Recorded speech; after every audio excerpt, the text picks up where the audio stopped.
పరిస్థితి వచ్చిందా? ట్రంప్ ఒక రకంగా ఇండియాకి సహాయపడుతున్నాడా మేధోవలసను అరికట్టడానికి? నో డౌట్ అండి. ఇండైరెక్ట్గా అయితే ఇండియాకి అదైతే కనుక చాలా సపోర్ట్గానే ఉంది అది ఇండైరెక్ట్గా.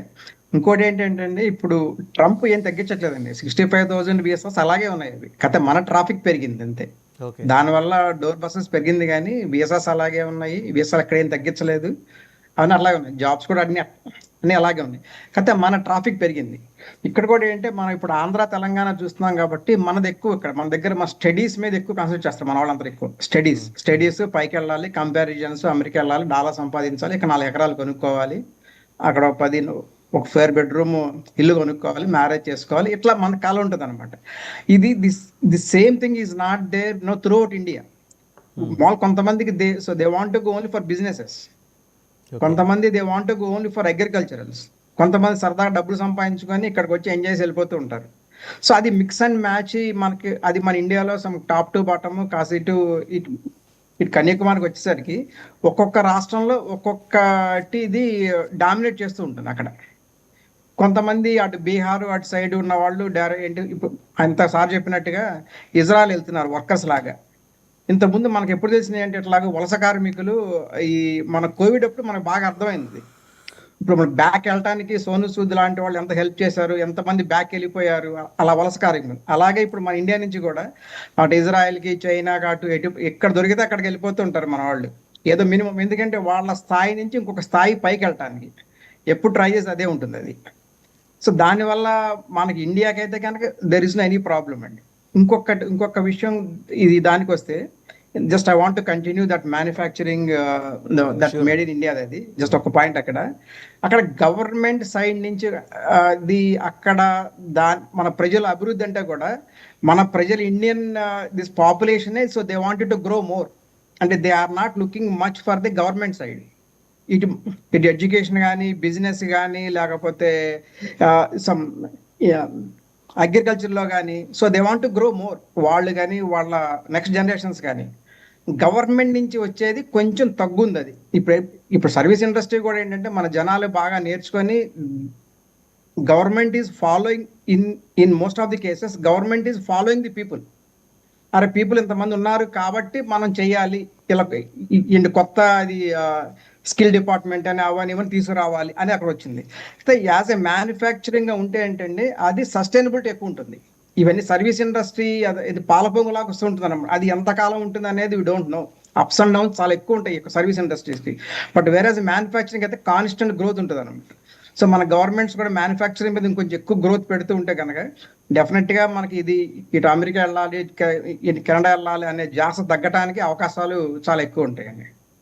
రైట్. గిరిధర్ గారు, ఇప్పుడు డాక్టర్ వనరాజ్ కుమార్ గారు చెప్పిన దాంతో పాటు అదనంగా ఇంకొక పాయింట్ అండి, ఆర్టిఫిషియల్ ఇంటెలిజెన్స్ ఎంట్రీ అనేది. ఎందుకంటే అమెరికా అయితే మిగిలిన ప్రపంచ దేశాల్లో 197 దేశాలతో పోలిస్తే అమెరికా దాదాపు 80% అడ్వాన్స్ అయి ఉన్నది. వాళ్ళు ఇప్పుడు ఆర్టిఫిషియల్ సూపర్ ఇంటెలిజెన్స్ స్థాయిలో ఉన్నారు వాళ్ళు.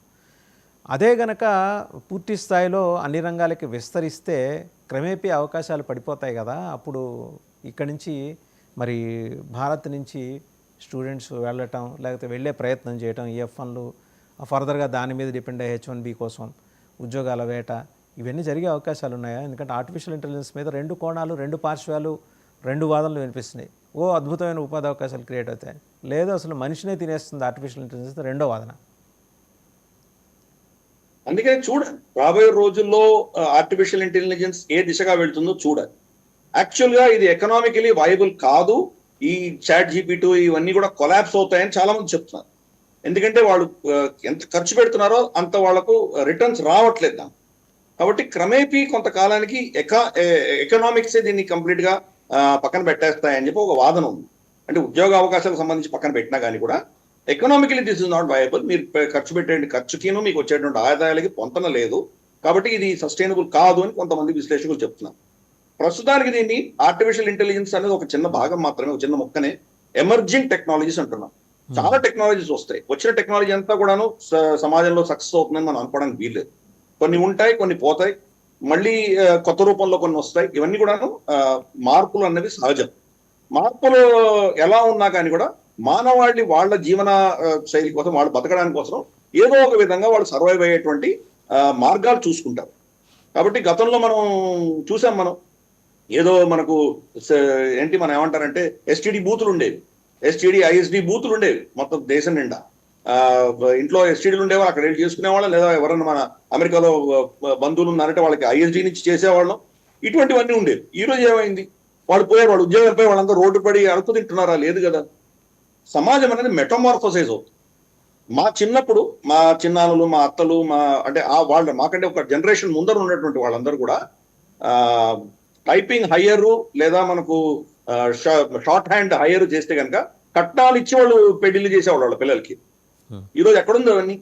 సో కాబట్టి ఇది సమాజంలో ఇది సహజం. ఇది మార్పు వస్తాయి, వచ్చినంత మాత్రాన అదేదో మిగతా అందరినీ కూడాను కంప్లీట్ గా వీధిని పడేస్తుంది అనుకోవడం కూడా చాలా తప్పు.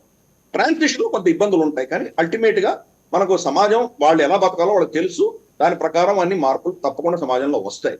అది ఒకటి. రెండవది, ఇందాక కిరణ్ గారు చెప్పిన ఒక 2 పాయింట్స్ నేను చెప్పదలుచుకున్నాను. ఒకటి, ఎడ్యుకేషన్ గురించి చెప్పారు ఆయన. చైనా 11% ఖర్చు పెడుతోంది, మనం 4.5-5% ఖర్చు పెడుతున్నాం అంటున్నారు. ఫండమెంటల్ గా 2 డిఫరెన్స్ ఉన్నాయి, మనం గమనించాలి. ఒకటి, చైనా డెమోక్రటిక్ కాదు, వాళ్ళ ఇష్టానుసారంగా వాళ్ళు ఏది కావాలంటే ఖర్చు పెట్టుకోవచ్చు. మన డెమోక్రసీ పేరు అన్ఫార్చునేట్ గా బ్రిటిష్ వాళ్ళు ఇచ్చిన డెమోక్రసీ మనకు ఉంది. కాబట్టి మనకు ఉన్నటువంటి డెమోక్రటిక్ సిస్టమ్ లో ఉచితాలు ఇవ్వకపోతే మనకు ఓట్లు రావు. మరి చంద్రబాబు నాయుడు గారు కులాల వారిగా భవనాలు ఎందుకు కట్టించారు? తర్వాత మనకు వక్ఫ్ మన ఏమంటారంటే హజ్ హౌసులు డిస్ట్రిక్ట్ రోడ్డు ఎందుకు ఇచ్చారు? ఆయన ఓట్ల కోసం. మనకు వీళ్ళు ఏమంటారంటే జగన్ ఆ పథకాలన్నీ కూడా వైఎస్ఆర్ పథకాలన్నీ ఎందుకు పెట్టాడు? ఓట్ల కోసం. ఏ పార్టీ అయినా, బీజేపీ కూడా అంతే. ఇప్పుడు ఢిల్లీలో కేజ్రీవాల్ చేసిన పథకాలన్నీ మేము అలాగే కొనసాగిస్తామని అంటున్నారు, చెప్పకపోతే ఓట్లు రావు. కాబట్టి మనకు ఈ పనికిమాల మనకు బ్రిటిష్ వాళ్ళు ఇచ్చిపోయిన డెమోక్రసీ స్ట్రక్చర్ లో మీరు ఓట్లు కొనుక్కోక తప్పట్లేదు. అది కనుక చేయకపోతే ఎవరు గెలవలేరు. కాబట్టి మనకు మన జీడిపిలో, మన బడ్జెట్ లో ఎంతో చాలా పెద్ద సిగ్నిఫికెంట్ అమౌంట్ మనం ఈ ఎలక్టోరల్ విక్టరీ కోసం ఖర్చు పెట్టాల్సిన పరిస్థితి మనకి ఈ రోజు ఉంది. ఉచితాలు ఇవ్వాల్సిన పరిస్థితి మనకు ఉంది. చైనాకి అది లేదు. కాబట్టి వాళ్ళు దేనికి కావాలంటే దాన్ని ఖర్చు పెట్టచ్చు. ఒకటి. రెండవ అంశం ఏంటంటే ఎడ్యుకేషన్ అన్నది ఇది కంకరెంట్ సబ్జెక్ట్ లో ఉంది. స్టేట్స్ ఖర్చు పెట్టాలి, వాళ్ళు ఎందుకు ఖర్చు పెట్టట్లేదు? సెంట్రల్ గవర్నమెంట్ తిట్టడం చాలా సునాయాసం, చాలా ఈజీ. అది మీరు స్టేట్ బోర్డు ఉన్నాయి, మీ దగ్గర చాలా ఉన్నాయి, మీరెందుకు ఇంజనీరింగ్ కాలేజ్ పెట్టట్లేదు, మీరెందుకు మెడికల్ కాలేజ్ పెట్టట్లేదు? అది స్టేట్ గవర్నమెంట్ అని అడగాలి కదా. ఎందుకంటే వాళ్ళ దగ్గర పైసలు లేవు. ఓట్లు కొనుక్కునే ప్రక్రియలో వాళ్ళన్ని ఆ ఉచితాలు ఈ ఉచితాలు వాళ్ళ ఫోటోలు పెట్టుకొని అమ్ముకునే దాంట్లోనే అన్ని స్టేట్ గవర్నమెంట్స్ బిజీగా ఉన్నాయి. అది ఎస్పెషలీ మనకు ఈ చిన్న చిన్న రీజనల్ పార్టీస్ ఏవైతే ఉన్నాయో, కుటుంబ పాలిత పార్టీలు ఏవైతే ఉన్నాయో, అవన్నీ కూడాను వాళ్ళ వర్చస్సు పెంచుకోవడానికి కోసం వాళ్ళు దాన్ని ఖర్చు పెడుతున్నారు. ఎడ్యుకేషన్ టైం ఎక్కడ ఉంది, పైసలు ఎక్కడ ఉన్నాయి వాళ్ళకి. ఇది మన యాక్చువల్ ప్రాక్టికల్ ప్రాబ్లం అనేది, ఇక్కడ ఉన్నటువంటి ప్రాబ్లం ఇది. సో ఇది అర్థం చేసుకోవాలి. రెండవది, వారు ఇంకొకటి మాట చెప్పారు. ఈ రోజు కనుక అమెరికా వీసాలు ఓపెన్ అప్ చేస్తే కనుక భారతదేశంలో ఎవరు మిగలరు అని ఆయన చెప్పారు. మన దగ్గర ఈ రోజు రమారమి 25-30 కోట్ల మంది డిగ్రీ హోల్డర్స్ ఉన్నారు ఈ దేశంలో. అంటే అమెరికా జనాభాకి సరిపోయిన సమానంగా ఉన్నంత మంది ఇక్కడ ఉన్నారు. సో ఇంతమంది ఎక్కడికి ఎవరు వచ్చేటువంటి పరిస్థితి లేదు. ఒకటి.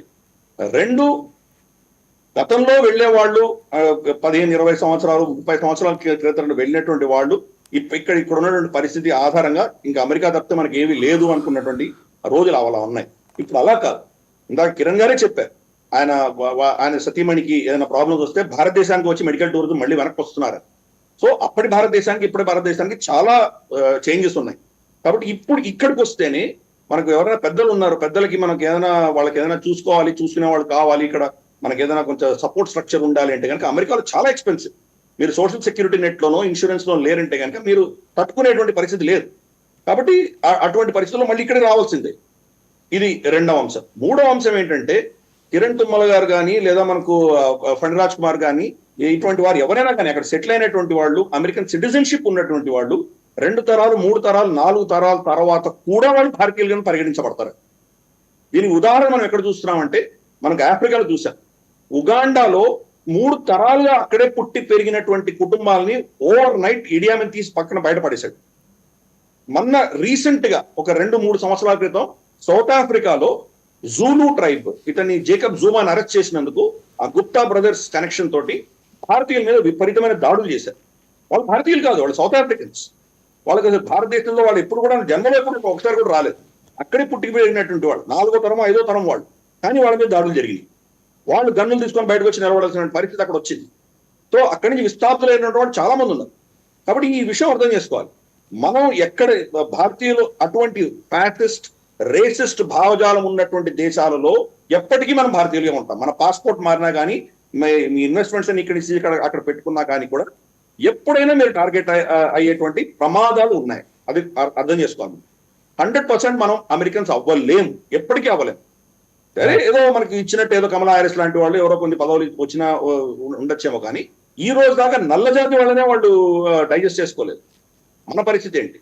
గూగుల్ రీసెంట్ గా గూగుల్ మీద ఒక కేసు వచ్చింది. ఆ కేసు వాళ్ళు చాలా హెవీ పెనాల్టీ పే చేయాల్సి వచ్చింది.